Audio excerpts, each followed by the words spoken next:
Hey service professionals, we wanted to take you through our diagnostic codes on our dehumidifiers and what these codes actually mean. Our goal for this troubleshooting video is to walk you through the diagnostic codes that you may see presented on your AprilAire dehumidifier and what those codes mean and how to move past them. Alright, so without further ado, let's get started.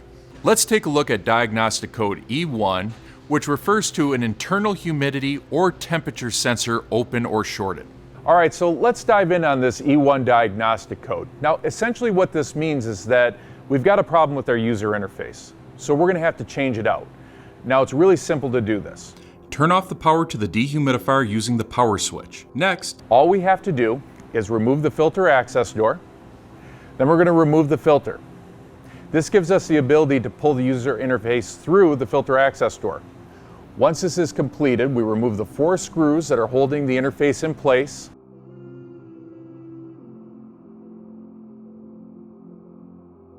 carefully pull the user interface assembly away from the housing and disconnect the 3-wire cable from the back to be able to pull it out of the dehumidifier. Look at the back of the user interface assembly.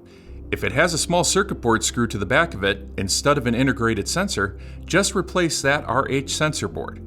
Remove the screw holding the sensor board to the user interface. Remove and replace the sensor board. Next, reinsert the 3-wire connector. Carefully reposition the user interface assembly inside the cabinet. Reinsert the 4 screws.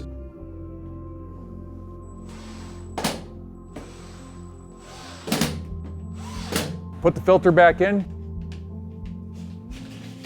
Close the access door.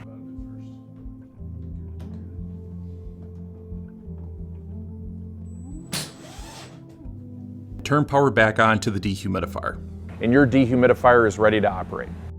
So if you have any questions, we want you to contact our tech support, 1-800-334-6011, or if you need additional information or resources, please visit our contractor-only website, www.aprilairepartners.com. With that, thanks very much. Have a great day.